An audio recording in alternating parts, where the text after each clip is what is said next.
Hello friend, I hope this finds you well. My name's Chris Terrill. I'm a former Royal Marines Commando and I fought my way back from chronic trauma and addiction to live, work and travel in 80 countries across all 7 continents, achieving all of my dreams and goals along the way. Now I pass my simple system on to other people, but I can only help you if you like and subscribe.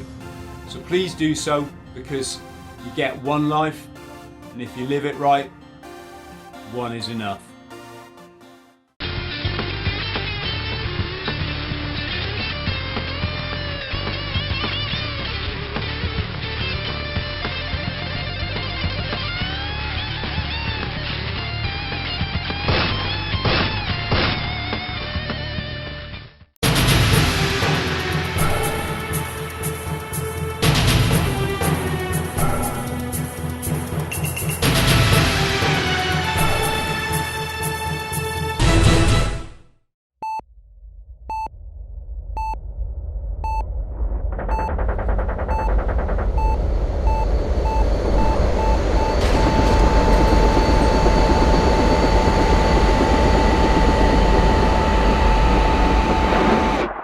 Paul, how are you, mate?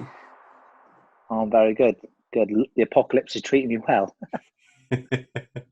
I feel the same. I don't know if you're supposed to say that, but you know, it's I think because I work from home, it probably doesn't affect me as much as it maybe does some people. But then I also think happiness is, it's inside your head. So Yeah, is that what you found? It's all right for me. So I'm very lucky where I live. So I'm down on the quay in Exeter now. So it's a nice setting. It's just like we just moved here, and then all the pubs and stuff shut. So that was a bit of a shitter. But I've been kind of reinvigorating myself with exercise since last year, and then so just that keeps me happy. And I'm just mucking along. I've got loads of projects I need to be getting on with, but since the world's been shut down, it's just become a bit difficult. So I'm just getting really good at FIFA and boozing, really. Let's come on and talk about what your projects, because I know that I for one would be fascinated to hear what you're getting up to. But should we go back to the beginning? Is that best? Yeah, go for it, mate. You can talk about anything that you want on my podcast, but it's I don't want to drag you through the same old story that I'm sure you've told it loads and loads, but feel free to put any slant on that you want, where do I start? I mean, like I say, from the start was probably when I decided to join the Corps. And the circumstances of that were a bit odd, shall we say, when I was 15, living in Bristol, was involved in gangs and stuff like that. I mean, it's not like London gangs or anything like that, but for Bristol, it's pretty rough. And I was debt collecting for a local drug dealer. And me and my mate went to collect this money one day off all these crackheads. And I was like, nah, this ain't happening. There's loads of them. And so we phoned up our employer, shall we say, and he said, look, this ain't happening. He rocked up in the old knuckleless driving gloves and just did some like fucking ninja shit. And I was like, whoa, what's this? And I said, where did you learn that? He said, he was a Marine for 10 years. That's it. I was pretty much sold. I want to be like that. I'm very impressionable. And I needed to change my ways as well, to be honest. I mean, I was on a one-way ticket to prison, the sort of things I was up to. And from the age like 13 to 15, I was just a shitbag. So I say 13 to 15, 13 to 37, whatever I'm now. But yeah, so I made a decision to join the Corps, and then so he got laughed at, mocked for, you'll know in the last 2 days. And then, 16 years later, I retired. It's funny because watching what was it? Commando on the Front Line? Was that the name of this documentary series? The one I was featured in? No, it was what's it called? Royal Marines Mission Afghanistan was one that Chris Terrill did. Okay, because you on that you were kind of the you epitomised the spirit of a Royal Marine in every capacity. I don't know how much you realise that, but I don't know. I mean, I was quite annoyed that they killed me off after episode 2, but you know, I mean, it just these things happen in TV. But did that yeah, one? Did that one include the bang, or was that another documentary? I did see the Commando that wouldn't die. Yeah, that was a follow-up thing about 2 years later or a year later. That was, but yeah, the actual thing that was the 6-part Raw Marines Mission Afghanistan. I was in the first 2 episodes of that, just doing what we do, sort of thing. And I got from the general public, people were very appreciative because obviously at the end of the second episode, it sort of freeze framed on me after I said it's just not if but when, and then obviously I was blown up. But yeah, so all the general public were really nice and kind, really. But the lads being lads were just giving me shit for like, I don't know, one lad gave me shit because I had my helmet up during a firefight. And I was like, well, I had more important things to do. And the pink pants thing, that wasn't me. Everyone thinks it was me. It wasn't. It was a lad called Tats, who was called, what was he called on the show? I can't remember. He had a pseudonym because he was a sniper. I was like, fuck off, mate. But yeah, so that was the only thing that I got my goat was like, people were saying I was wearing pink pants on Central. It wasn't me. It was him. So I just want to put that straight. Yeah. But yeah, it was good though. I mean, I think to be fair, like it was quite well received, and so the follow-up one, yeah, that was, I think Chris just followed me around for a little bit when I was in my recovery, and the first Invictus Games as well. So I mean, all in all, I've learned a lot from, well, the first one I didn't really have a choice in because I was still obviously serving, but the second time around, I've learned an awful lot about how productions are done and how things can get misconstrued. Like oral contract isn't worth the paper it's fucking written on. So I've learned a few things about that as well. Mate, it's in this game, it's once bitten, like forever fucking shy, or whatever the expression is, you know? Yeah. Yeah. I do a bit of life coaching for young men. And I try to get it across, like, everything you see in the media, it's just a lie. It's someone else's version of the truth and it's there for, you know, it's there to manipulate the public into thinking in a certain way. So yeah, I can see how you could feel. I can see how people fall foul of it. So can you just explain for our people watching or listening who Chris Terrill is and why was quite a significant figure? So Chris Terrill he's been a filmmaker for years and years. He first came across the sort of core, if you like, when I can't remember. I think it was Commando on the Front Line. I think that was what it's called. When he sort of went, so he embeds in the surroundings he's in, those films he makes. I think he went to prison or something in Russia for a bit. He does some cool stuff. But he embedded himself with a recruit troop in training, and then followed them out to Afghanistan. So then he sort of got an honorary Green Beret, and then so he sort of had close ties to the Corps and also other military branches as well. And he's just done something on the Navy, I think, as well. Yeah, he does some good stuff. To be fair to him, he's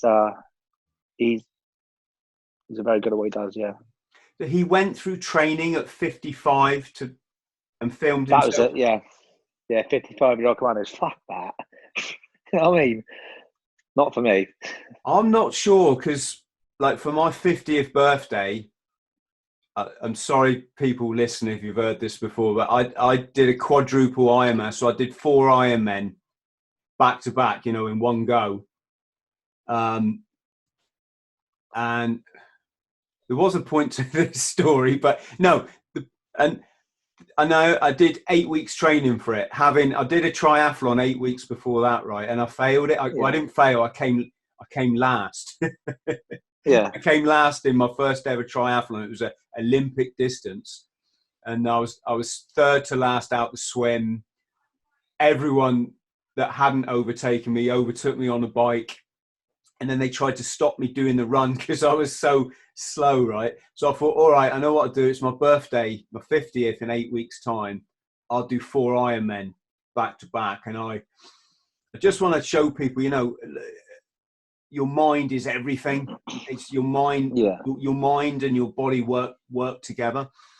Yeah, I think I think Commando test wise, I think you could smash them at any age really, because you know, like you say, if you've done it once, especially if we've done it once, you're like, yeah, I know this is going to be shit, but at least I know my body will do it, even if it's broken. But I just think for the 32 weeks it is now, 32 weeks training at 55 and not picking up any niggles is, you know, because that's what sort of breaks guys down. I mean, if you're from Joe Sibby, I mean, I don't know the exact sort of training. I don't think he did like full recruit training, like map scances, fucking section attacks and all that sort of thing.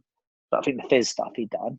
But like, yeah, I just think as a 55-year-old, can you imagine being like going on exercise and then coming back doing like lectures and shit, and then just like trying to, I mean, at 55, I mean, I've struggled staying awake now and I'm in my late 30s, but fair play to anyone who gives it a crack. Yeah. You take your disability scooter, I think, and I was saying this the other day. You put your webbing in the front, and honestly, like the whole disability thing. That's a bit of a joke, isn't it? Like, well, mate, you've been there more than anyone. What? I saw you. Didn't you post something? I saw you say something a while back about. And I know Cassidy Little talks of the same thing. People look at you, they assume you're able-bodied, and then they tear you down a strip for using a disabled parking bay or something, and then you roll up your trouser leg, and then they shut up. Yeah, I mean, I've had stand-up rows with like 70-year-old women in fucking Tesco car park before. But I got out of the car once. Like two stories spring to mind. I got out of the car once. I was with my eldest daughter, and just parked myself as you do, threw the badge on the dash, and went to walk into the shop. And this, I didn't even hear what this woman said, but she had a go. She said something to my daughter. As it, I didn't know what she said. And then my daughter turned around and goes, "Well, he became disabled for putting his life on the line for our country, not for bad dietary decisions like you have." Like, she's a big fat bird. I thought it was hilarious. And another time, I can see how people would get a bit like pissed off, because the other time when I got sort of shouted at from a distance was I was in a rush, so I pulled up to again it was Tesco next to, and pulled in. I was in my Aston Martin, so it looked a bit suspect. I was probably 30 at the time, so I pulled into Table Bay, winged the badge in, and literally ran into the shop. And as I came out, I goes, "What the fuck do you think you're doing parking there?" Like, "Oh, mate," I said, "I know it looks bad," so I just rolled my leg in. "Oh, I'm so sorry. I just jumped in the car and fucked off again. Yeah, my God. I spoke to Matt Disney the other day, and I think he's the first person I met that he said, "Oh, training was really, really easy." I think he was referring to the physical stuff. Yeah, I agree with that. Like, I didn't find it too physically demanding, because I was fit. I boxed since I was 12, played football, cross country, rugby, and all that sort of thing. So I was quite fit anyway. So I was never like fittest in the troop, but I just didn't find it that difficult really. It's more the like admin side I've really struggled with. So I was only 16 when I joined, and like things that you take for granted now, like, you know, ironing your shirts and shit like that. I'd never done that before. My mum used to do everything for me. So like, I was like, what the fuck? But I think that's where I first noticed you could lean on people straight away. I remember I was in foundation. There's a lad called Hugh Markham who was in my troop, and he was a reservist before he joined the regular corps. So he was like all over it when it came to admin and stuff, and he really helped me out in the first few weeks. But yeah, I think on the whole, you haven't got his phone number, mate, have you? I don't know if he went SF 15 years ago, so I don't know what he's doing now. And I get asked this a lot. Gets many 15-year-olds message me and say, should I join at 16, or should I go to uni, or college, or should I get more life experience? Will I get brainwashed, or it's some combination of that conversation? What would you say? Actually, I get it all the time. And so my twin boys are 16 in December. So they've got like 7 months to 16. And they both want to join the Corps. Now, I've told them, it depends on, let's face it, if you're solid, right, then I suppose joining at 16 ain't going to hurt if you can pass the sort of written test. Because there's no point going on to do A-levels if you're just going to fail them anyway. But I've told my boys solid meaning a bit not too good stupid, upstairs, right? Yeah, bit simple, yeah. But saying that, even a solid, I should call them, even if you're thick, shall we say, you've still got to pass the written exam to get into the Corps, which is, it's the hardest one out there. So I've told my boys, I said, wait till you're 18, do A levels first, because they may change their mind. And also, I may get flipping shot down for this. But I've told my twins as well, if they're going to join, like, don't waste your time grabbing it because there's nothing going on in the world at the moment. I said, join as an officer, because I think, if you're not going to make a full-blooded career out of it, so they both said they want to do it for a few years. I said, go in as an officer, get some experience like that, because otherwise you'll just be treated like shit and being the duty sprog within cleaning shit up all the time is not going to be much fun. But if you're going to make a career out of it, I think joining as another rank could be the way ahead. That was my sort of loose career plan, was when I hit 30, I was going to go late officer entry. Obviously I got blown up, so that's what scarped up the plans, because even though they were looking out for younger SOLE officers, because the sort of path people were taking was like sergeant majors, regimental sergeant majors. They were getting to the end of their careers and then transferring over to officer. So they were looking for younger guys. So I think they lowered the age down to 28, and the criteria was just done a junior command course or something like that. So I did my in-unit AIB. When did I do that? 2009, I think I did it. So I was all under the radar. I didn't tell anyone because the lads would fucking lynch me. But so I was going to go to the dark side early on, because my body was, even before it became proper fucked, my body was hanging out. I was only 28, I think. And by the time I got blown up, and my knees were gone, my hips were bad, my back. I was in rag order. But that's because I've been chasing tours around my whole life. So that's why my body sort of just was giving up the ghost. Did you say chasing what around? Chasing the tours. Okay. Yeah, the op tours. Yeah. Yeah. And when they lowered the age, and you could become an officer younger as one of the ranks, did you still have to go for what they called an SD commission, meaning it was basically a desk job, or could you go and lead a troop? Yeah, so apparently, at the time, the only sort of troop command you could do was a recruit troop down in Limestone, which I thought would have been all right anyway.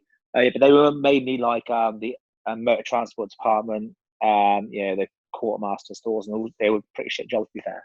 But then that would have suited me, because I was just planning on seeing my last 10 years out behind a desk, sort of bumping up the pension and stuff. But then I did hear, I don't know if it was true, that they were for the younger guys with a bit more about them. They were offering up, I think there was one per unit, and also one SFSG as well, which were troop command jobs. So I heard. I don't know if that's, obviously I left in the midst of it all, so I don't know how it worked out in the end. Wow. Do you think, I just say it's sort of how long is a piece of string. To when I got a 15-year-old asking me, should I join or should I go into it? I always say, well, life experience is never a bad thing. But then again, you can fart around in life, not really achieving a great deal. Whereas in the Corps, it gets you off to a start in several ways. Not every, it's not all brilliant, but it's like the cart and the horse, isn't it? It's almost an impossible question to answer. Yeah, I think it's a big thing what your own personal circumstances are like. So for me, when I was 15, I was this close to going to prison, so I had to do something different.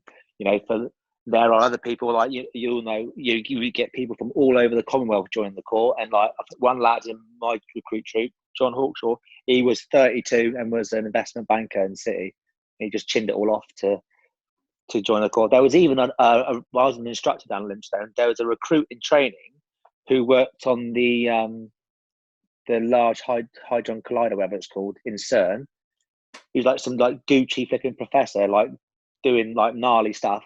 Chinned it off, not to be an officer, just one of the lads grabbing it up. I was like, fucking fair play to you.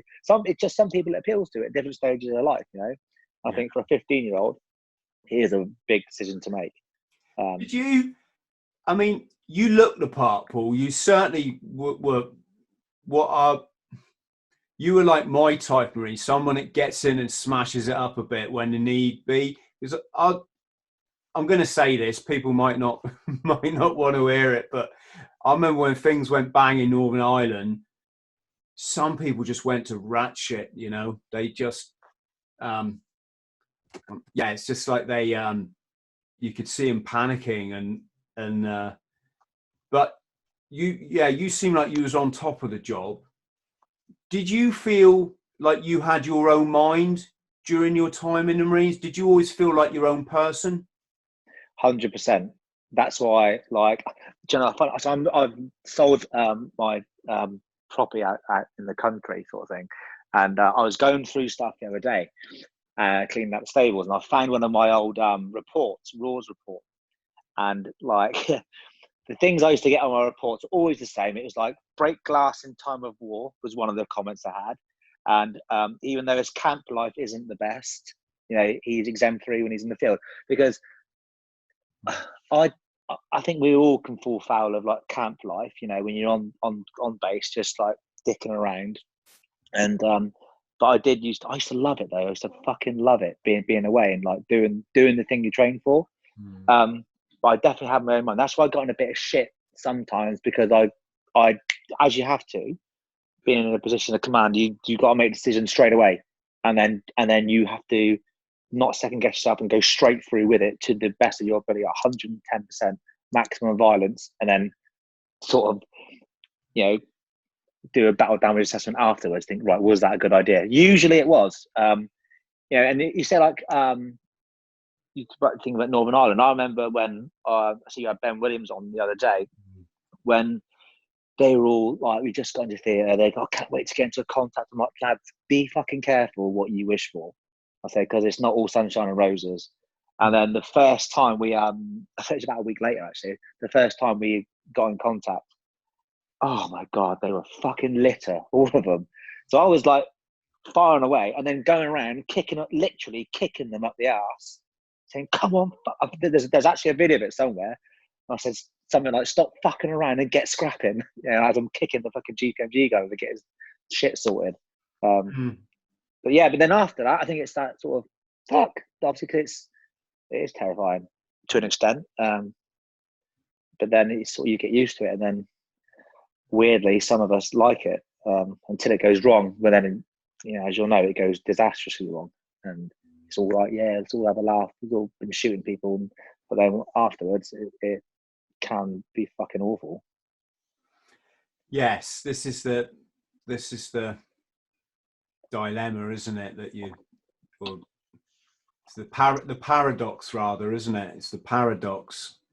I saw Ben's clip where he filmed them doing an extraction and jumping on the chopper under fire, and everyone was laughing their asses off, which is how I kind of remember a lot of the Corps. You know, that real adrenaline rush.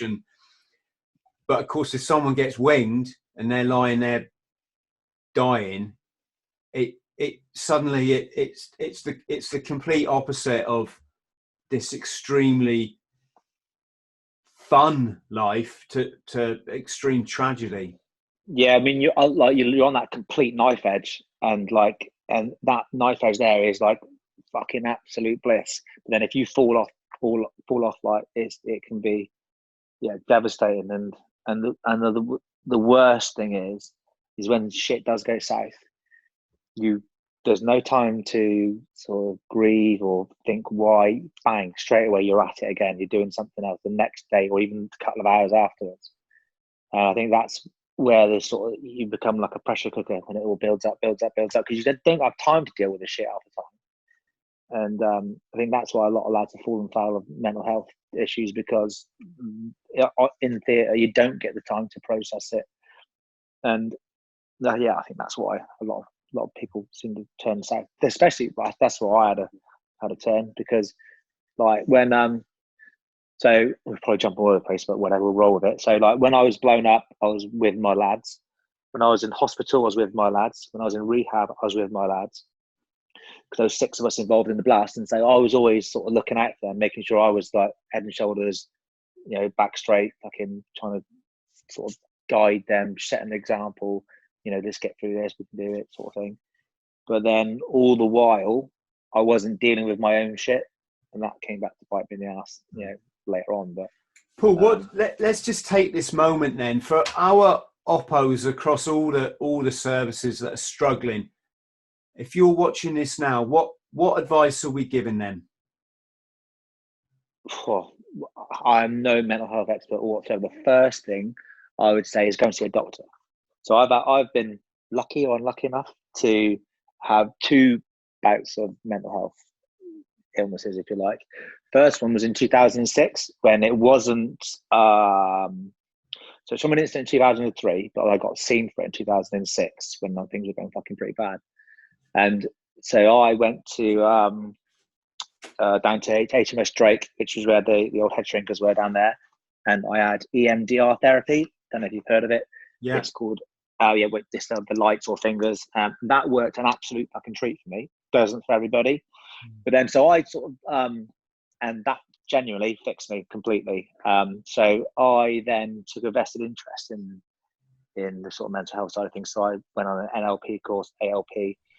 Did the trim practitioners course, which was pretty pony really. And I tried to get on the trim managers course, but they were saying only sergeant majors can go on it at the time. What is it, mate? Trim managers course. What does it involve? Sorry.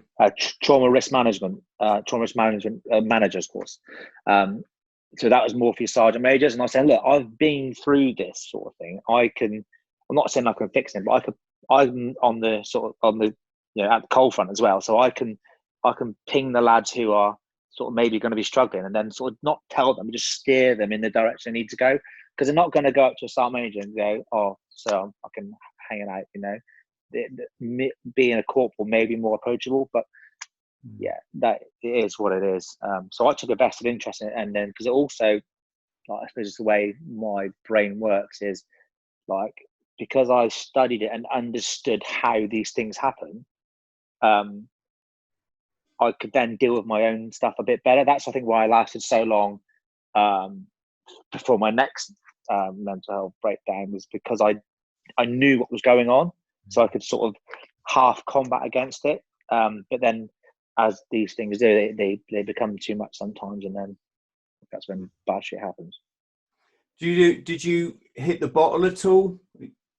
Yeah, so that was my first breakdown. That was it was really bad at the core, really. I don't mean to slate them, but I was hitting the booze like fuck hard. And so my wife at the time, she phoned camp and said, there's something not right, sort of thing. Screaming in my sleep and like just absolutely hardcore boozing. And their reply was, oh, was he being a naughty boy? And like didn't take it seriously. But then it started to affect my work as well. I was on a training team at the time. And so, yeah, that's when my stripers said, look, you're not on this training team anymore. You go and get yourself sorted out. So I did as I was told. And because it wasn't really a thing then, I did bullshit a little bit to the doctors down at CTC, Limpstone. But then when I got down to Drake, HMS Drake, where I saw the proper head shrinkers, like the wife accompanied me there to make sure I didn't bullshit. You do it's like 90, I don't know, it's like 90 questions or whatever. And she's like, and she was literally watching me do it, so I couldn't cheat. And I got a really good score apparently. So like, I think I was like a couple below them, literally tying me up in a straitjacket and cart me off. But I remember saying, is that good? Like trying to make a joke of it. And he says, no, it's not good, mate. You need to like really sort your fucking life out. And I was like, okay, yeah. So I did. So that, yeah, the booze was a big fucking. I've done it. I can totally get, because it does numb everything for a little bit.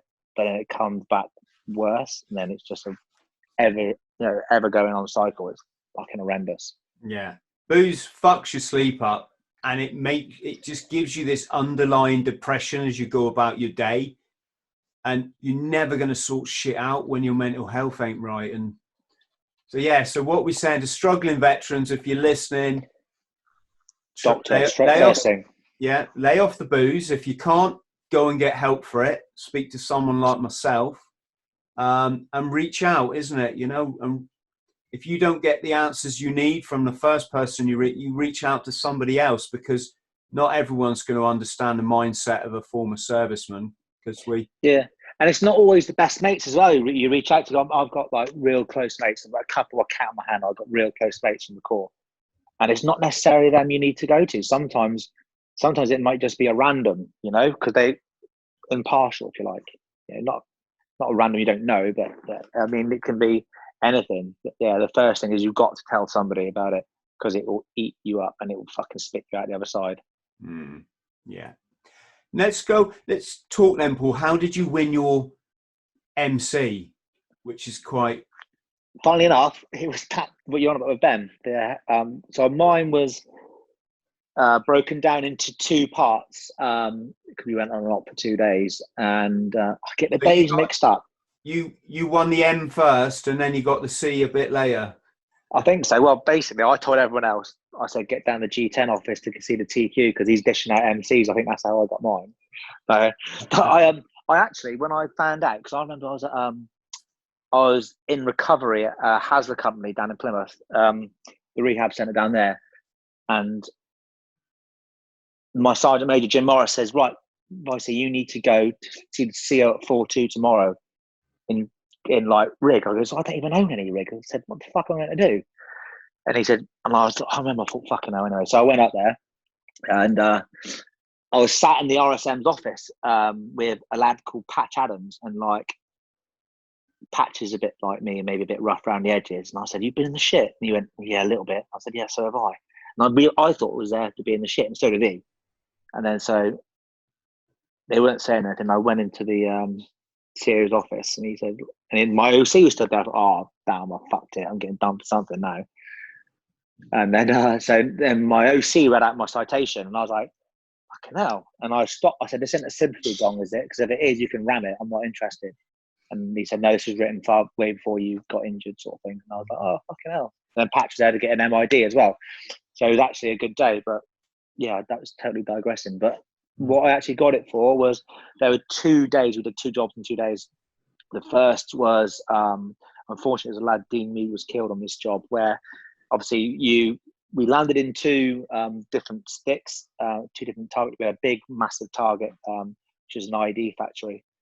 And we landed walked towards where our entry points were going to be. And we had a certain time, if the people who don't know, it's called H hour. So we had a certain time where we were going to put explosives on the walls, compound walls, and then blow in and go in and seize IDs, kill bad guys, that sort of thing. So it was about, we were all ready. And we had a really good intelligence package as well, where we had live videos of watching them arm the IDs during the night and then disarm them during the day, so the kids can play and whatnot. So I knew my route in, so I led my guys to where I was ready to break in. And about 5 minutes before it was go time, I heard this fucking massive bang. And then I thought, well, they've gone early. Fuck, is my watch wrong or something like that? Then I heard contact IED over the net. I thought, fuck. So we lost the element of surprise. So I said, right, go now. So we were a bit, you got your assault pairs where you're going to go into rooms and stuff like that. And it was a bit chaotic because we had to get in and get moving quickly. So I just grabbed the first, I think it was actually Ben Williams or maybe Gav Bolger. I just grabbed the first bloke, and then I was just tearing through all these rooms, sort of like a bit of a madman. I knew what had just happened. Firing on the move, just clearing the rooms pretty much on my own, just like grabbing the next, come follow me. So we cleared all the rooms out, got a few of them, and then there was then we went up onto the rooftops and then started suppressing them as well, and got a few more on the roof as well. It's a good video footage of that. So that was what actually happened. I think the officer spiced it up by saying leading by example and taking the fight to the enemy or some shit like that. I can't remember exactly what it said. So do you know what? I don't even know how you get all of these citations. I've no idea. My old boss, Al Burrell, he wrote it, and he's obviously got it. But I don't know where it is or what it says. I remember loosely. And the second bit was for the bed thing you're on about. So it was when we were jumping on the helicopter, we'd been ambushed by on three sides, and so I was counting the guys on the helicopter. So obviously I was in charge, and I was like, and I could see one of them. I was like, fucking hell, there he is. Because you rarely see them, because they always like hit around. So like an idiot, I ran towards him, shooting on the move, and then dropped him. And I was like, yeah, okay, sound good to go. And then I sort of had a thought, I can nick his gun now, because obviously they recycle them, don't they? And then so take a PKM off the battlefield will be a big win for us. So I went to lift it, and as I went to grab it, you can tell the difference in the rotor speed when the Chinook's about to take off. And I was like, they're fucking leaving me. So I turned around, legging it from the gun, oi, wait you gits, and then jump on the flipping tailgate and like get flipping horsed off on the hill, and the way we went. But the helicopters took some rounds as well. So we had to, where do we ditch to? I can't remember, another fob on the way, because the pilot had a round go through his windscreen, and he was like the biggest hero of the world. He didn't even hit him, for God's sake, you know what I mean? But yeah. So yeah, that in a nutshell, that was it. The 2 days, them 2 days made up why I got wrote up for my MC. And yeah, it was a nice little cherry on the top to leave the Corps with, I think. Day at the Palace and stuff. It was all right. Ben was saying you brought in fire. You took over the Ford. What's it called again? The Ford. The MFCs, FACs. I did that a lot. See, not always. I didn't always get chuck ups for it, shall we say? So basically, there's jets in the air all the time in Afghan. Whether they're Dutch jets, American, English. Well, not English, but there's always a jet around. And so you've got the common air to ground net, which is basically anyone can get on and just call for help. So I did that a few times, which is, dropping £500 down is pretty cool. But the thing that Ben's on about the MFC in was because we did a job. It was a couple of days before I was killed. We were on the rooftops, and no, that's it. We broke in the night, and it was completely benign. Oh, fucking society is meant to be like the Alamo sort of thing. And then so we got up and made defences during the night. And then in the morning, we had underslung grenades coming over the compound walls, and it took out 6 guys. Cut them hit. It took out 6 guys, but 2 of the guys taken out were waterfire controllers. One of them was my mate, Paul Hayward. He was going off in the stretch. Oh, mate, give us that. So I grabbed his radio. So I was on the MFC, the mortar net. And I jumped up and was calling in and adjusting indirect fire for the day. It was mint, because I qualified as a sniper in 2003. So your secondary task as a sniper is to call in and adjust indirect fire. I've done it for a while. So I was like, first round down, I thought, I just said, lads, get down. Let's get down fucking anywhere. And it was bang on this graveyard where they're all dicking around. And and I just levered them for the day. It was quality. What's the sniper rifle that you use now? Because it used to be was it the L42? It used to be in the when I served. Yeah, that's the old days. Yeah. L96, and then it got upgraded to a 338.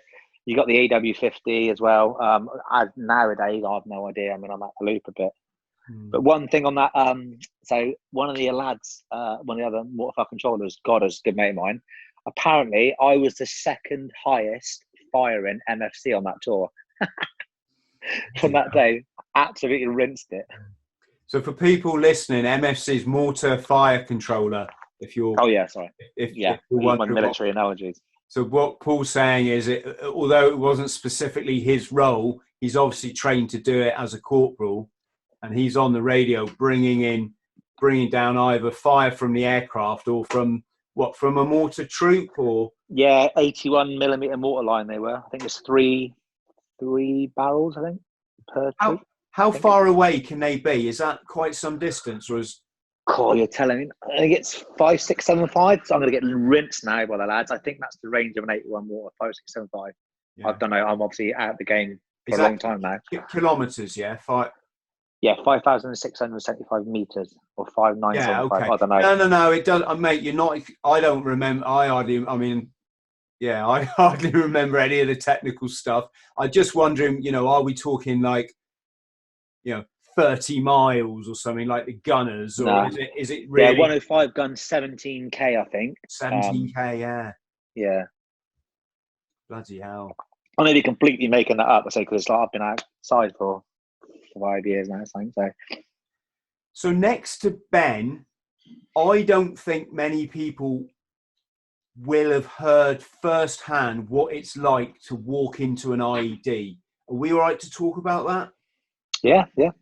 Yeah. So well, over to you, mate. Well, the way I explain it, it's like we've all been like kids or playing on AstroTurf and stuff like and do you know when like you do a slide tackle or fall over or whatever on AstroTurf and you get like that sand in your wound sort of thing, the burn, then you get in the shower afterwards and it fucking hurts, doesn't it? Yeah, it's worse than that. Worse than a nosebleed, then. Yeah. No, honestly, it didn't actually hurt at the time. The first thing I remember was like the intense heat. That was a big thing. I was on fire, so of course I was hot, but like it was the intense heat's the biggest thing that hits you. And then you just go into sort of survival mode then. And it sounds cliche, but your training does kick in. So when I was like checking myself over, making sure, I was going down my leg, searching with my left hand, making sure that my leg was attached, and it was. And then the upper leg, yeah, that was all right because I've got 2 legs. Okay, searching my left hand, 3 out of 4 so far. I'm doing all right. And then I couldn't feel my arm because I was led on it. I didn't know at the time because I was doing a bit of a mess. And then I sort of just saw the blood, and I thought, shit, I've lost my arm. So I tried to get my tourniquet. So it's mad now thinking about that. Just a matter of fact, okay, you've lost your arm, we'll get your tourniquet out. So it's just the way you sort of think, I suppose, at the time. And then when I was faffing around, trying to get my tourniquet in my shoulder pockets, when my hand went inside my neck, and I was like, oh, fuck. And all the blood's pissing everywhere. And I realised I had bigger problems. And that's when I rapped, probably. But, fuck it, they've probably got me now. And that's when the lads all came right together and got me out of there. It's incomprehensible. It's just incomprehensible. I tell you why. I was in Norway once. I was doing some studies over there, and we set up for a Winter Olympics for the day. So we were skiing and doing triathlon, all this kind of doesn't really matter. But anyway, I'm all set to go in this Winter Olympics. I'm doing the 15K ski. I'm doing the triathlon. I'm doing a ski jump. We even had a ski jump, right?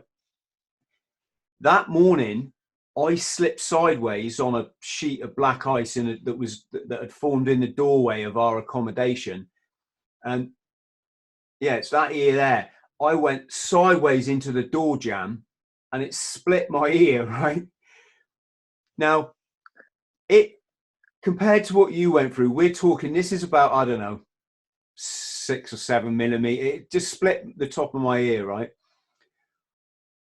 Some guy grabbed me, and the way he was talking to me told me it's more serious than I'm realizing, right? But it's still, It wasn't that serious.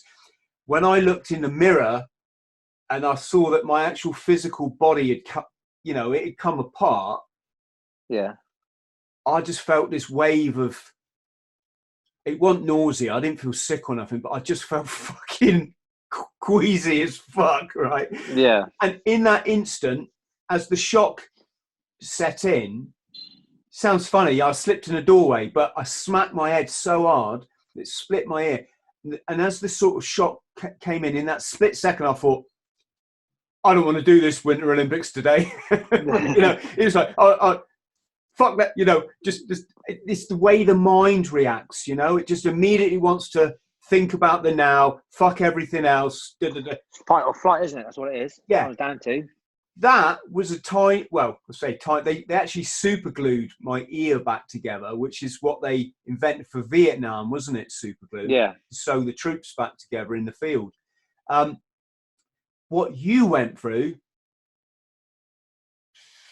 mate, incomprehensible is a word that comes to my mind.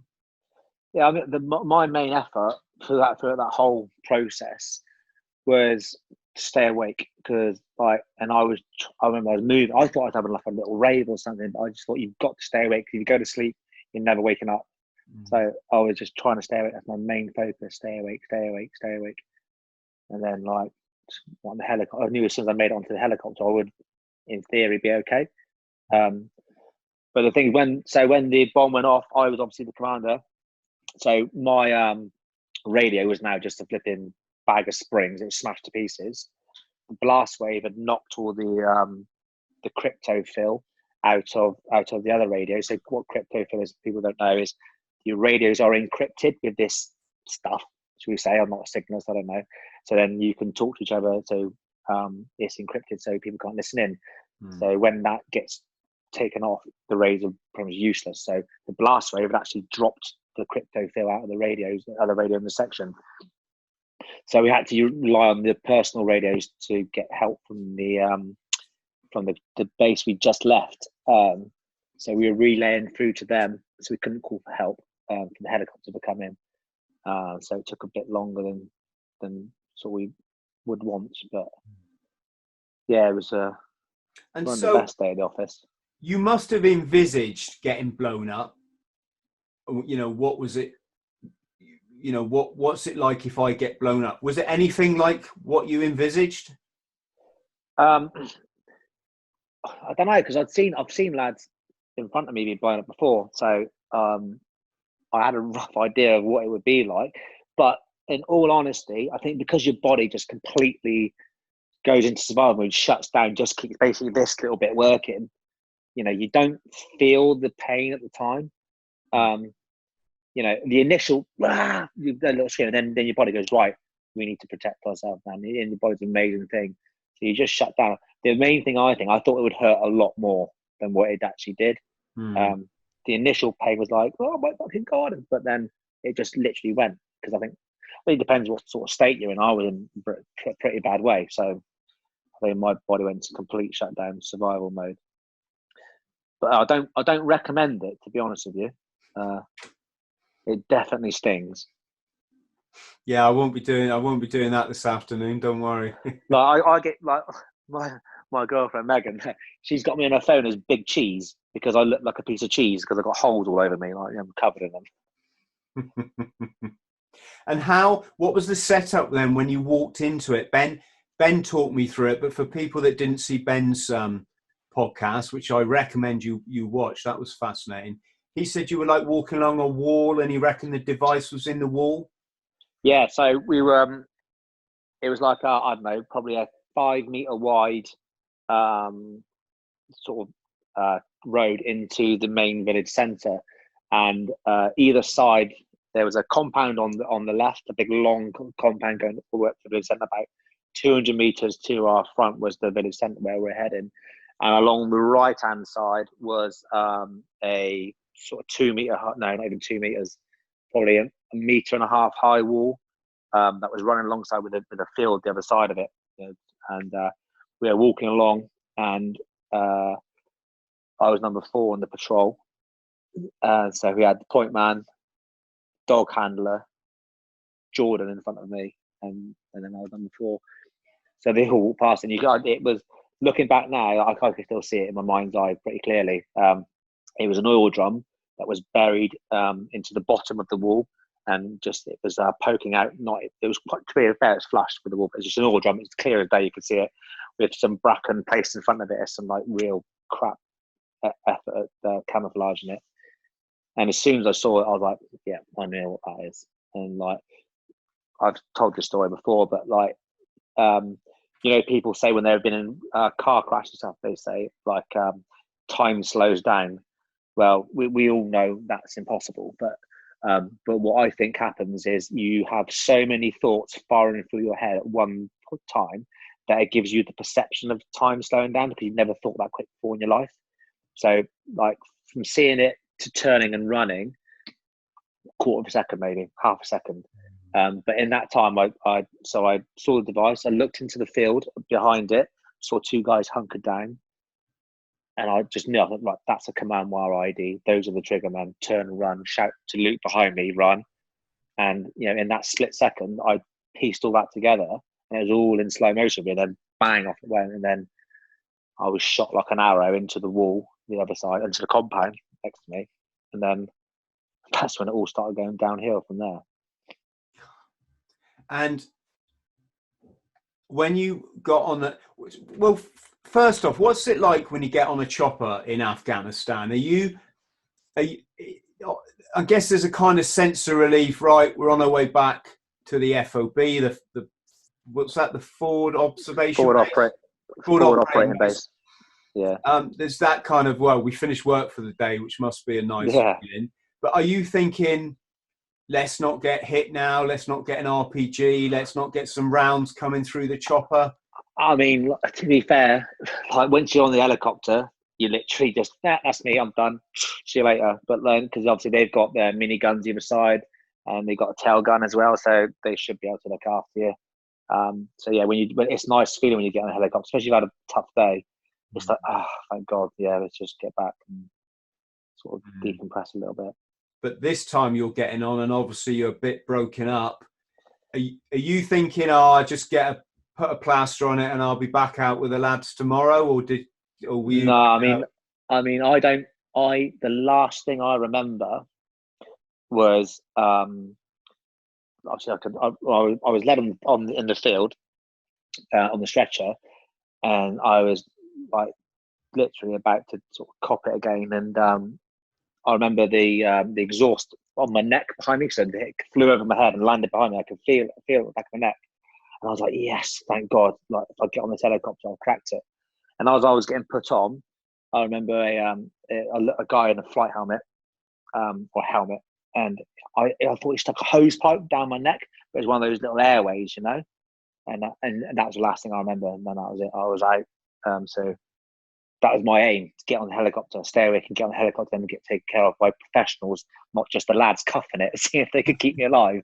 But yeah, and then obviously there was me and Luke were in a pretty bad way. Luke had looked like he'd been peeled, apparently. His face was like missing. I was obviously fucking in bits.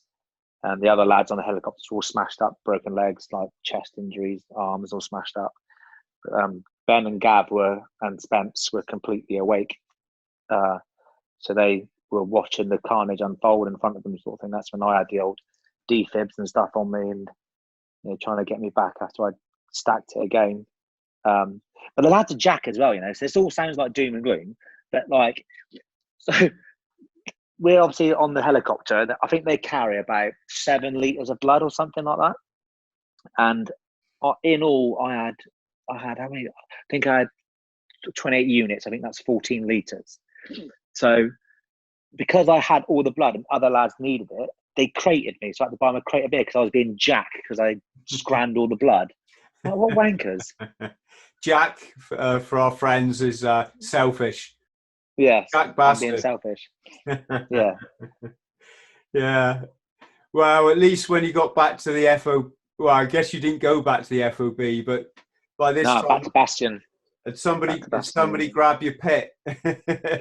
Probably. I'll tell you what though, Ben Wilmot, the dick, he so my day sack was smashed to pieces, but I had, obviously when I went in my Bergen, I had loads of cigarettes in there, 400 cigarettes for like, I don't know how long I was going to be out there.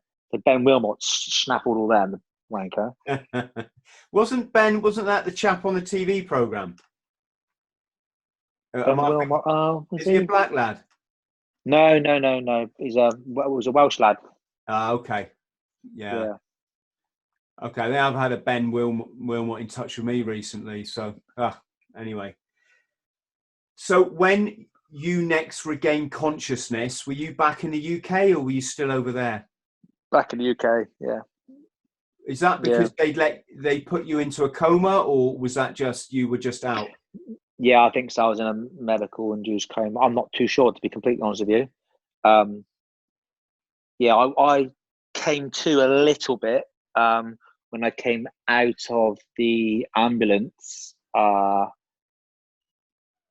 at Birmingham Hospital, at Queen Elizabeth Hospital. I remember opening my eyes and I remember seeing a grey English sky, proper grey sky.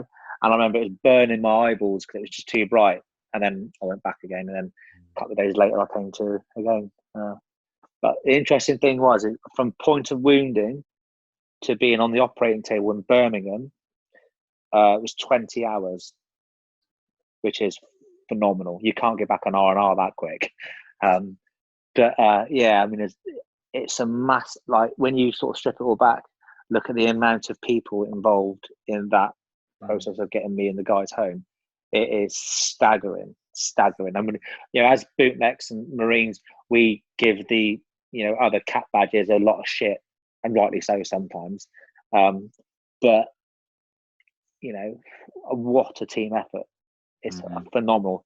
From air traffic controllers, to helicopter ground pilots, to the nurses on the C-17, the pilots of the C-17. You get blue lighted by the local police from Birmingham Airport, to the hospital. All those cogs in place, just a massive machine. It's phenomenal. I guess it must have been a shock waking up to find all those Brummies around you. Yeah, well, I don't really remember being in hospital that much until I went up onto, especially the ICU. I don't remember that very well. But I remember being on the ward up with the lads.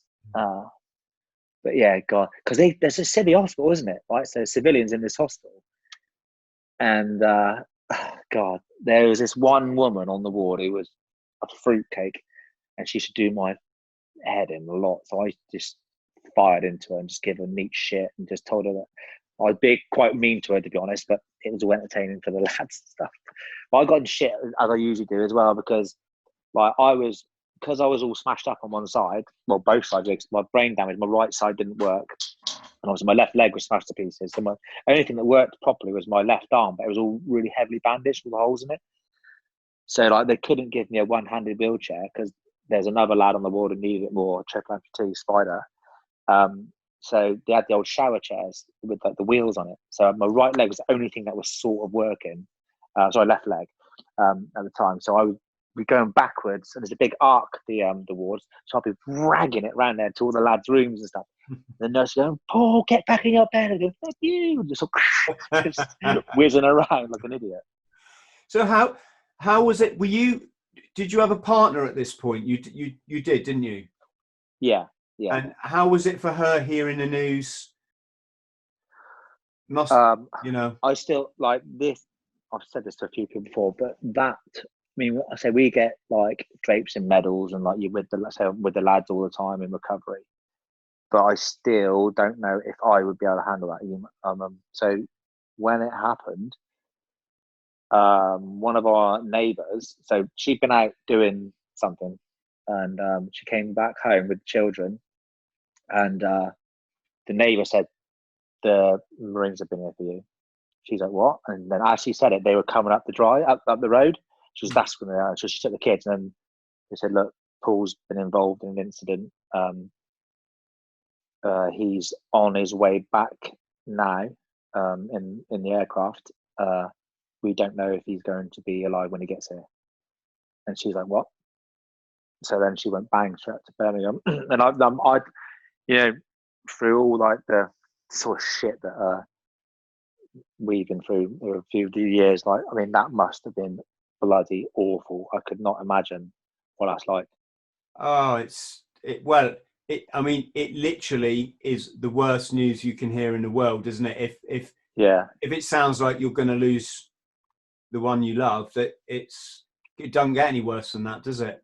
Nah. I don't know what I mean. To be on your own as well, it must have been awful. It'd be different. They didn't get any help either, I don't think, which I think is quite sad. To be fair, like the visiting officer, so I had what was his name? Norman Hall, an old ML. He's a real good guy. So he was my visiting officer, and they do their best to look after them, as in like their needs. But like again, I don't want to bang on about mental health, but it must have been bloody. That's a traumatic experience. So I don't know if they receive, although they may do nowadays, but I don't know if they receive any sort of help for it to sort of digest what they've just been told. So yeah, it must have been pretty tough. Yeah, it's like, have you seen? It's an excellent book. I've got it here on the shelf somewhere. We were soldiers once and young. I've heard it's a film, isn't it, as well? With Yeah, it's by Mel Gibson. yeah, that's it. Yeah, Lieutenant Yeah, Colonel Hal Moore wrote it. that's it. American Marine, and when his boys were out there in Vietnam and they were taking heavy casualties, the equivalent of the American MOD, they were sending the news of like the death of a loved one around in a taxi, and this poor taxi driver, he's just distraught because he's having to deliver all the. He's just a taxi driver, and he's having to tell all these wives and you know, families that your husband's just been killed in Vietnam, right? So then the wives took charge of it themselves and said, listen, every time you get one of these telegrams, you bring it here and we will deliver it to the partner, you know. But it'd be different in this house, because if my partner and my boy found out I was gone, they'd be like, yes, get in. They'd be like, Mum, can we go down to Daddy's shop now? No, all joking apart, it's just like fucking peace, folks. Let's have some peace, because it's just not something anyone should go through. Awful. Now, at what point then, Paul, did you leave the Corps? Because it sounds like you stayed on for a while after your injury. Yeah, so one thing the Corps is really good at is looking after their lads, and rightly so. So they don't discharge you until you're medically as fit as you can be. Physically, medically. I mean, there's some lads go with PTSD, they get discharged with issues, but like so physically, they don't discharge until you've finished all your surgeries. So I was having limb salvage surgery for fucking 3 years. 3 years on my leg, 4 years, whatever it is. 3 years I was. So I'm trying to save my leg. So that's why I stayed on. And then obviously I lost the leg, and then I had to rehab after that. So I actually left the Corps in 2016, August. And funny, because I had loads and loads of leave to take. And so my TX date was going to be, TX means the day you're leaving, was going to be, you know, early 17, I think, with all the leave I had. So I actually left the Corps on August the 25th, 2016, which was 5 days to the day after I got blown up, because I want to go on that date, so it was quite cool. Just something to remember. Wow. Did you say 5 years to the day? Yeah. And can you tell us, I mean, I saw it in your documentaries, obviously, but for the people that haven't watched them, what was the decision that led to you having your leg amputated in the end? So as I was saying, I had lots of limb salvage surgery, and none of it was really working, to be honest. And then so my surgeon said, we're going to try this brand new, you can't bend it, amazing surgical procedure, and it's going to fix everything. I was like, all right, let's give it a whirl. It was a catastrophe. It was a trial. I mean, it was going to give up the ghost anyway. So it was a massive trial and error thing. I said, we'll give it a shot, and it was a catastrophic fail, really. So it didn't take the decision out of my hands. I still could have kept it, but it was even worse than it already was. So I said, look, enough's enough now. I tried my best. I tried for 3 years to keep it. But then it just became a bit frustrating, where like you'd see lads coming through the doors at Headley Court, you know, missing limbs, and then 6 weeks there, bang, they're gone. You know, they're up and away. So I was like, right, get it off. So that's what sort of made my decision. Basically, by having your leg cut off, you're giving yourself freedom, aren't you? And it's I mean, in hindsight, I should have, because I remember like early days when you have your full like, head to body, when they tell you what's wrong with you, and they give you the prognosis of what so they've been starting like my brain damage. They say, well, you may be able to get some cognitive functions back, your hand may come back, and all that sort of thing. And then they said on my leg, they said, well, you've got severe nerve damage, you've broken the ligaments, your ankle smashed to pieces, yada yada yada. They said worst case scenario is you'll lose that leg, and I was like, fucking no chance, that'd be stupid, it'd be fine, sort of thing. Then obviously, it happened in the end. And your prosthetic, is that like one of these $1 million jobby carbon fiber, all singing, all dancing things, or is that not an issue? No, it's fairly basic. I mean, it's carbon fiber, the socket, but I just But like, yeah, it's just a little bit of Gucci bit. This little ball here, torsion ball. It's half a blade sort of foot thingy. It's my everyday leg. I've got like a blade. I've got 5 legs. I don't know where they all are, to be honest. But Fuck me, you only yeah. need 3 more and you'll be a spider. So I know. Yeah, I've actually got another foot that got given, skiing foot. But yeah, it's just all right. This I don't even notice it anymore. To be honest with you, I don't think I walk quite well. Well, I walk really well actually. So yes, it doesn't bother me at all anymore. So I'm as mobile now as I was before. So skiing, it's yeah, mate, you got to get on a snowboard. Come on. Oh, don't. So because there's no flexion in your foot. So a couple of friends of mine, board with prosthetics. They've got to put a wedge under their heel to keep their like. I don't know. I boarded once when I had 2 legs and it was shit, and then I broke my wrists for 10 minutes. But yeah, I mean, I hadn't been skiing on a prosthetic until January, just gone. So I went out with the lads. 12 or 14 of us went over to Chamonix. Just all lads. It was carnage. But so I'd never done it before. And like, so when you get hot, your stump shrinks a little bit. So my socket's not fitting that great anyway.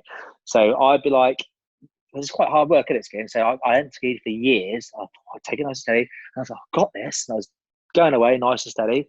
And then obviously when my stump gets hotter, so my stump would twist as I go to turn, but it just twist inside my socket. So my ski would stay straight. So I'd be going like that, and I'd had some flipping big old crashes. So because obviously you compensate for a lack of skill with a bit of bollocks. So I'd just be going egging it down all the hills, and so I managed to just wrap loads of like paper and toilet roll and stuff around my leg and put a sock on top to plump it out, so it would stay on all the time. Because lads have like this skiing foot I got given actually, like, because my normal leg as it is now, I put in a ski boot and just went for it, and it was all right to be fair in the end. But you get like these feet that actually attach straight into the ski, so you just don't wear a ski boot, which is a lot because they're flipping heavy. I was on the lift. I was going up the lift and I had to hold on to my leg because it was going to fall off because it was like hanging down with the ski and the boot attached to it. I'll tell you what, you see a lot of shit lying down there that people have dropped on a ski lift, right? Imagine, there's someone's leg. Yeah, it would be like sticking up with a ski on the end of it. Yeah. It's interesting, isn't it, that, and I'm not making any judgment call here, but you see so many young men now with artificial legs because they've lost a limb in the Middle East, right, or 2 limbs. Yeah. It's almost like it's really reduced the stigma around disability, because I mean they look like, they just look like cool dudes in the supermarket. Do you know what I mean? And they people know that they're soldiers, so I think you can tell apart the sort of military amputees to the majority, not all of them, but majority of the civvy amputees, because they're normal. Whereas I've seen guys with a below knee amputation, which is fuck all really struggling, like civvies. I go to my prosthetic centre in Bristol, and you see them all sat there with their legs in wheelchairs. I'm like, what are you doing in a wheelchair with a leg? Because I think it's that mindset again where, you just get up and get stuff done. When I was in my rehab for my prosthetic, I had certain goals. I was like, I want to do this, this, and this, and they're like, ain't happening. I said, yes, it will. So I had that mindset to go out and do things, and I've headed court. Well, not don't know if I do now, but just after I left, they were using me as a sort of a test case. So look, if you listen to what we tell you, this is what can be achieved in a time frame. So I was running in 8 weeks, 10 weeks, I think it was.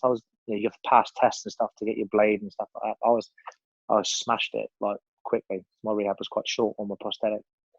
But it's a shame to see like so many people. I'm not saying it's all the poor me sort of thing, but some people do feel a bit sorry for themselves. Whereas your average military veteran would be like, "Nah, just get on with it, get done." Yeah. But I think kids are the kids are cool with it because like Whereas, I've had it before, and I'm not saying everyone does it, but people just like stare at you and like, oh, and like, look at you, like, oh, funny leg, obviously. But kids are cool. They just go, what's that? And you're like, well, it's a prosthetic leg. How do you do that? So I lost it in the war. And they just ask questions. And I'd much rather somebody ask me about it than just like look at you funny, you know? I get it. I do get it a lot still. People, looking Yeah, I funny was. at the other. Do you know Kale? No. Kale. Okay, Royce. Yeah. Yeah. But very, very nice man. He's always rowing across oceans. Yeah, weirdo. He's got both. He lost both his legs. Yeah. I remember I was at a party with him once, and my little boy was running around, and my boy's like looking at his prosthetics, and it's just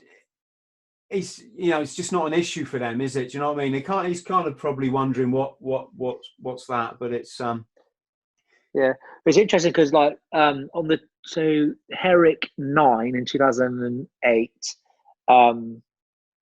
Was it Herrick 8? No, maybe before that. Anyway, my mate lost his leg. Ash Swinard, he's actually a copper now. He lost his leg, and I'm good friends with him. No, it was on the same tour. It was, so that was it. So Ash Swinard lost his leg, and my kids were like seeing him, going, "What's that?" Because they were younger then, sort of thing. What's that? So I think that sort of inoculated them a little bit for when I had mine off. They'd seen it before, sort of thing. Yeah, he's a good lad, Ash. He's the first amputee to be in a Devon Cornwall Blues. Oh, really? Yeah. And just to close, but I mean, it's a big old thing going for an operation anyway, isn't it? It's. I mean, I've had back surgery and stuff, and it's an interesting old thing. Somebody putting you unconscious when they're going to get a knife and start taking bits out of your body, and you do think, I hope I'll wake up from this. But for you, that's just amplified to think it's a milestone in your life, isn't it? It's a changing point. It's goodbye leg. Didn't you write something like "fuck off, you loser" or something on it? Yeah. I think it was something like, thanks for all the misery and admin you caused me over the last 3 years, late as you bastard. Yeah. That went off. But I mean, I've seen the surgery. Like, obviously I was asleep, but I watched the video of it, and that bone saw. Oh God, when it starts like chewing through your tib and fib. Yeah, it's pretty nasty. Yeah, I mean, they put you out for a reason, so you don't have to watch that. Yeah. Let's talk about Invictus then. When did that come around? When you were still in, or is this after you'd left? Yeah, I was still in. So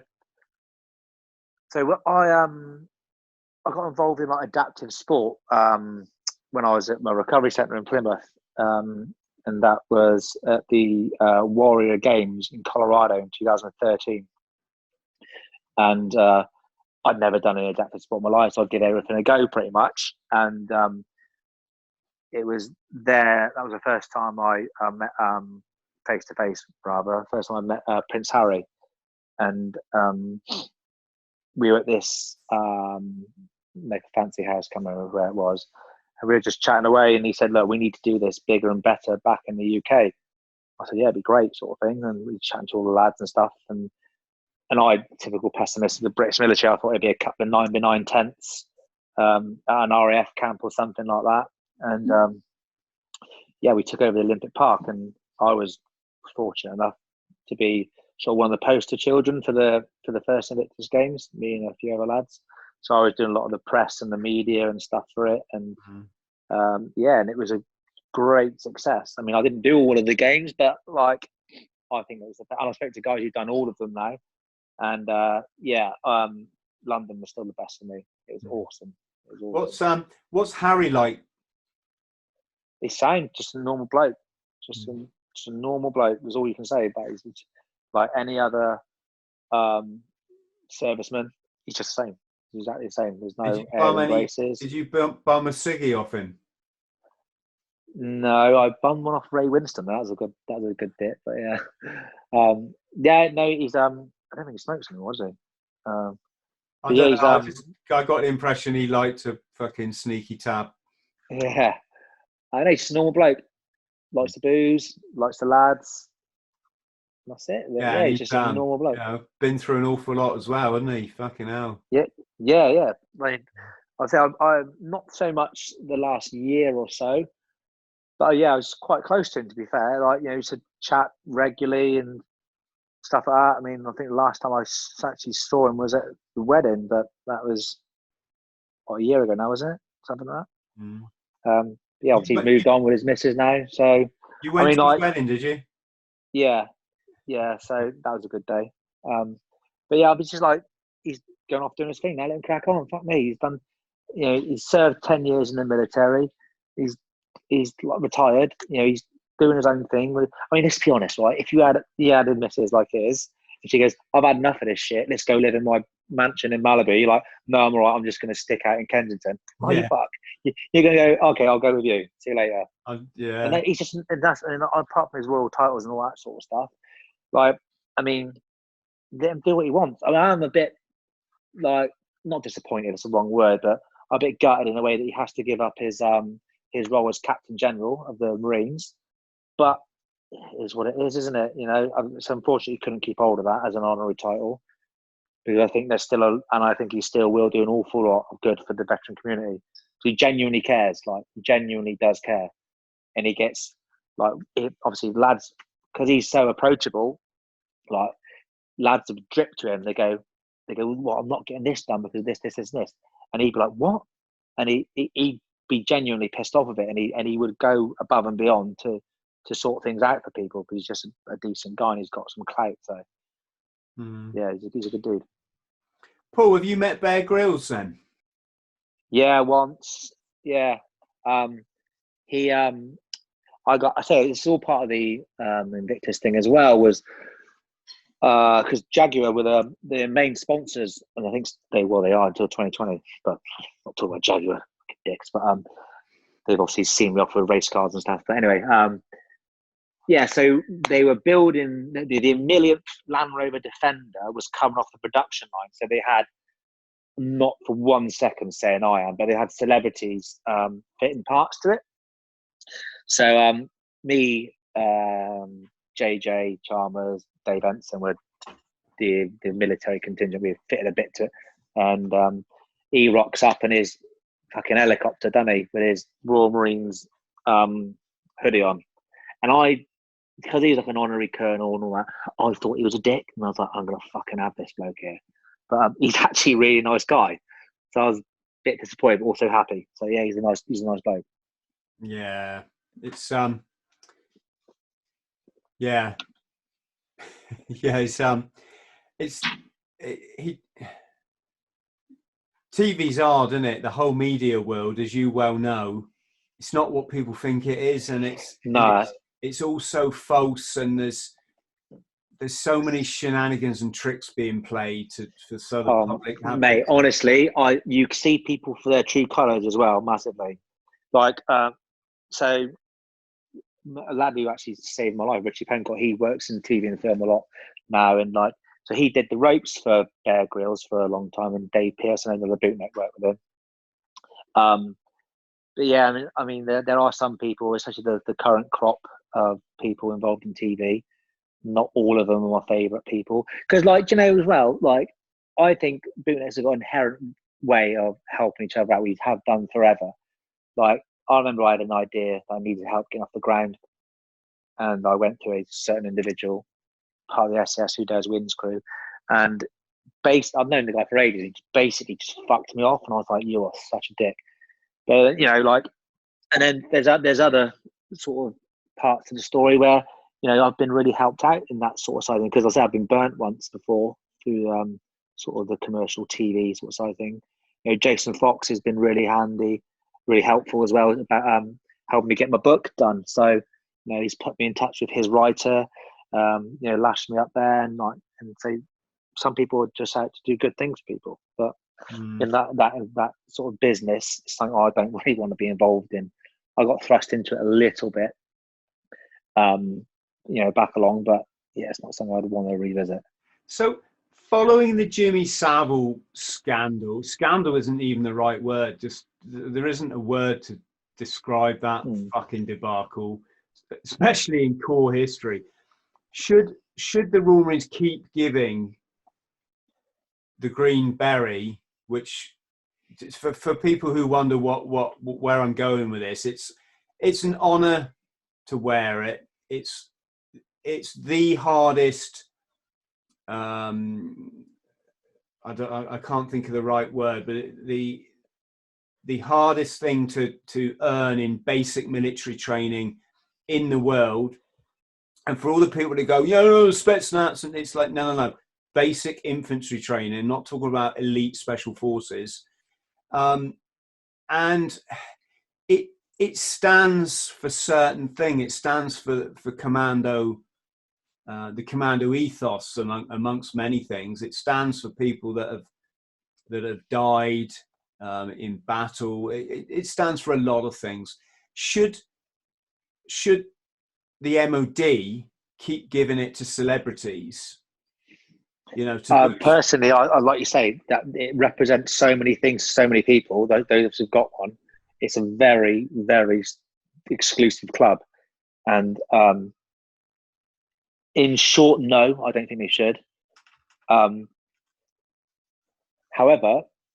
on the flip side, the Corps, even though it's a military, is a business as well, isn't it? There's a brand attached to the Corps, and if you can get brand ambassadors, I'd like to call them, to do good and get people through the gates, then I can see there being a point to it. But I can see like that Bear Grylls, for example, nice enough guy. What does he actually do? What does he do to because he doesn't go on ops, that's for sure. So he must offer something in return for his green lid. Now, does he do enough? No, I don't think he does. So that's why, I can see there'd be a point to it, like to attach celebrities to the Corps. Because let's face it, we're the sexiest sort of like wannabe sort of people want to be us. But wow, it's this recruiting dialect. They're having a trouble recruiting now, aren't they? Probably for several reasons. And I guess they put a face like Bear Grylls with a green lid on. All those young lads that love watching his adventure programs are now thinking, Royal Marines. That's maybe I don't know if I'd want that. Well, I wouldn't. I wouldn't want that. I wouldn't want that accolade, because I wouldn't want to be sending young men off to fucking war. Not when I look at that scumbag Tony Blair and George Bush, and that's probably another avenue. They got a lot to.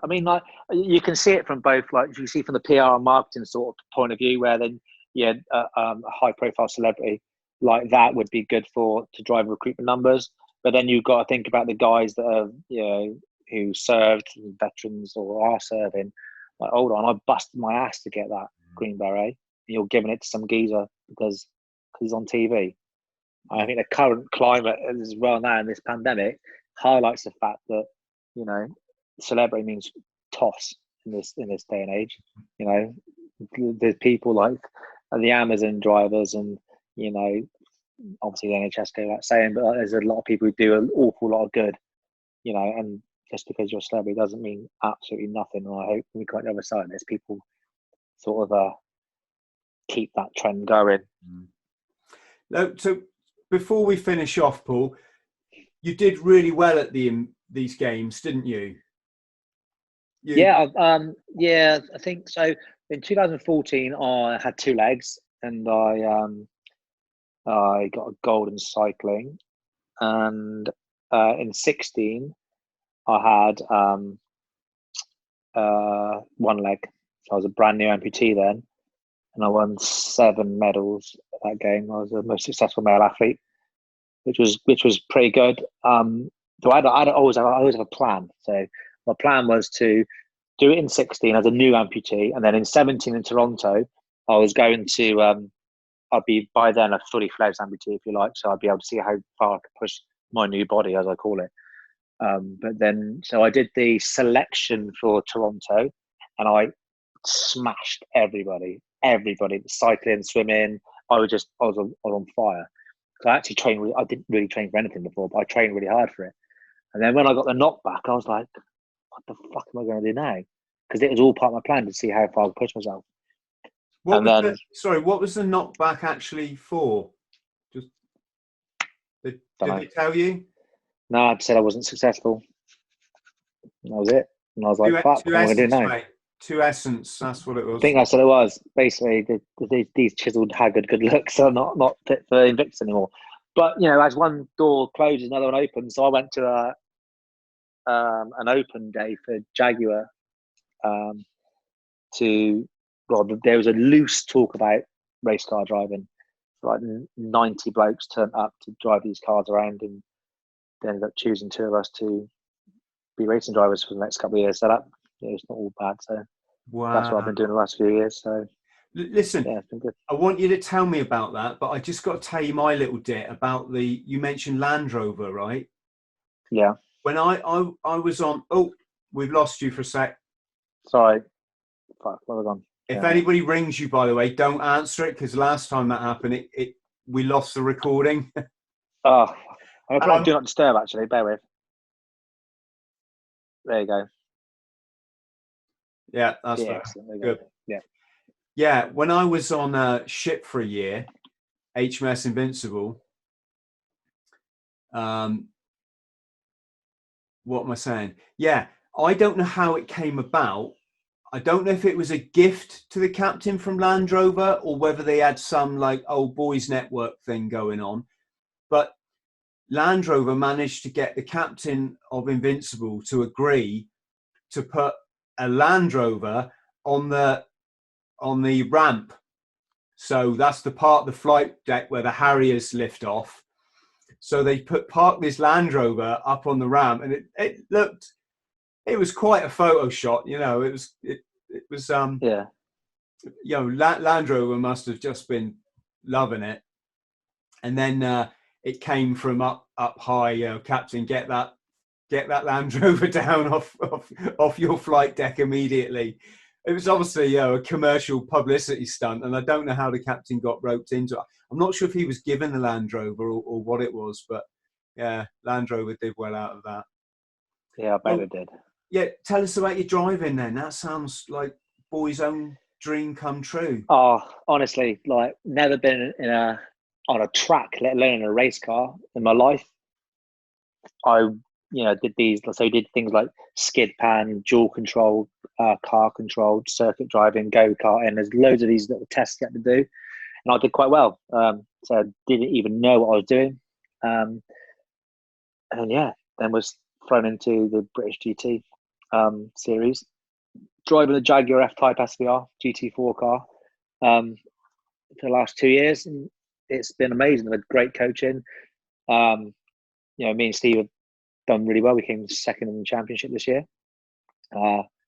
So yeah, we've done really, really well.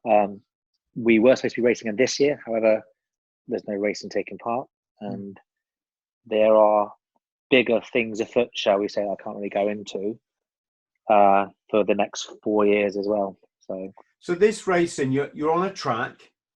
Mm-hmm. Track racing. Is it a disability thing, or is it No? That's professional racing series. Wow. So you've got Le Mans winners, World Endurance champions, then your young up and coming BIDC superstars. Yeah, it's all fully. So me and Steve were obviously me and Steve McCulley, Major Steve McCulley. He's an ex bootneck as well. Who's medical discharge after being blown up on Hurt 14 in 2011 as well. So we're both registered disabled, right? So we put a blue badge on the back of our Jag. We got told to take it off though. The organisers got funny about it, so they told us to take it off, but it was funny at the time. Yeah, it's like I've read all Guy Martin's memoirs, and in the last one, he formed a motor racing team that was headed up by his dog, don't ask me why, but Guy Martin's a bit out there on the best of days, right? So Yeah. he's named this motor racing team after his dog, and he's got stickers made up, and he's put it all over like Suzuki. It might not be Suzuki, it might be Yamaha. I don't remember, but he's put it like all over their equipment and all over his bike. And he said that didn't go down well with the race. You know, the team organisers. No, I wouldn't. No. What kind of level is this at, or what is there like a discipline, for want of a better word? It's the highest level you can get in tin top. So cars that aren't open wheeled, so open top. So yeah, it's the highest level you can get in Britain. Wow, congratulations, mate. That sounds just such an achievement, and also bloody amazing.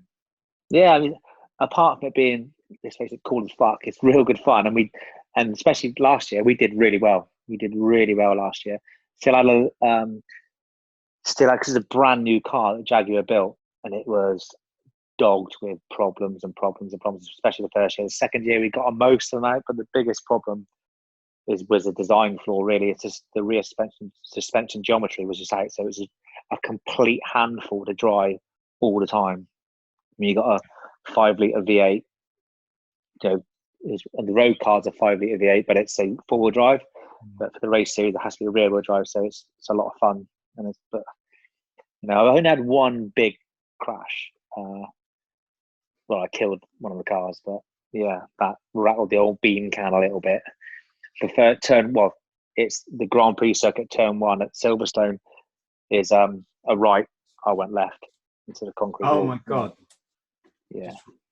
And are we allowed to put that in the pod? Are we allowed to talk about their car problems in the podcast? They're not going to come and try and sue us, are they? Oh no, this is all well known. I mean, it was because it was sort of thrown together. So not thrown together, but the first season was teething problems, as any new car. Didn't have enough testing hours done on it, really. But then so we were the sort of test pilots for it. And then year 2 it was obviously loads better. The only sort of thing that we could change, would be too much money though, was the rear suspension geometry, just to keep it a bit more stable at the rear. But are you kind of a dab hand at it because you've been around sports cars since you passed your test? I wouldn't say I was a dab hand. I can hold my own. But yeah, I don't know. I've never been on a racetrack ever before I started this. I just sort of took to it, I suppose. And I'm a quick learner, so I think that was right. I look at my times from pre-season testing year 1 to qualifying in year 2, they're miles apart, literally. I come on leaps and bounds. Then it's good racing. Brilliant. Can I get an invite to come and watch you race next time? Yeah, sure. I'll bring my producer, and we'll bring all the cameras and everything. It could be wicked, and it's an inspirational story in itself, and that's what I'm all for. That Yeah. Okay. Well, I guess the last thing I should ask you is, what else is going on in your life that you can share, or are you just, obviously we're all taking it easy at the minute? So as I mentioned, Foxy's put me in touch with his ghostwriter, so I'm doing a book, just my life story sort of thing. What else am I doing? So I've got another project in the pipeline where sort of likening the difficulties that veterans can have transitioning from military service into civilian life, both jobs and mentally. There's a huge similarity between professional sportsmen, men and women, doing the same thing when the game's over, say 30-year-old, or injury and their career short. You're not talking about Premier League or Championship level footballers, for example, because they earn so much money, it doesn't matter to them. But your Premiership rugby, your League 1, League 2, especially down here in Exeter. So that's sort of a program I'm going to be working on as well, to help people transition from professional sport into into real life, if you want to call it that. Who's running that one or overseeing that one? Me. No, I mean, which organisation is that? Your own? Or? Yeah. Oh, well done. So we're working in closely with obviously the RPA, the rugby lads, and so it's at embryo stage yet, but they're all well aware of what we want to do, what we want to achieve, and the PFA as well. Obviously for the football side of things. So we just start with rugby and football at the moment, and in the southwest, and we're going to scale up as we go. So that's a product. A project for next year. What else are we doing? Obviously some racing stuff going on behind the scenes, the deals being done and stuff like that. And I'm starting to go back into property development as well, because that's, I mean, when the lads were 20 years old, going off to Thailand for 6 weeks in somebody, like, rather than do that, I bought a field and then I bought a house and stuff. So I did it right through property when I was younger. Do you invite people to follow you on any social media, or is that I've got all social media. I say I don't really use Twitter anymore. Instagram. I don't do Facebook either, but try and stay away from it because it just causes me aggro. Yeah, no, I'd say to anybody in this world, if you can get away going through life without, don't do it. Just don't. Yeah. It's just such a negative.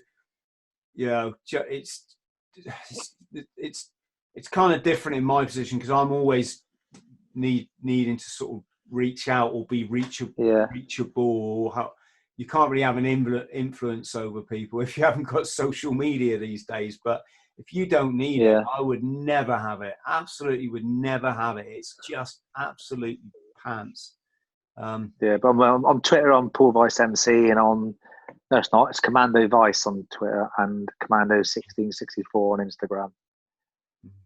So, right, well, Paul, just stay on the line. I'm going to do an official goodbye. I've got a couple of things we can chat about afterwards. So I will just say to you, mate, Paul Vice MC, Vicey, massive thank you for coming on the Bought the T-Shirt podcast. Massive thank you for the example you've set, and I hope we can do some work at some point together in the future. And anytime you want to come back on the show, or if you want to come and join me on one of my live Commando chats that I generally tend to do Fridays, you're more than welcome. I bet my subs would have a million questions for you, mate. They really would. So think about that. So thank you once again, mate. To everybody at home, thanks for watching the Bought the T-Shirt podcast. Massive love to you and your families. Look after yourselves.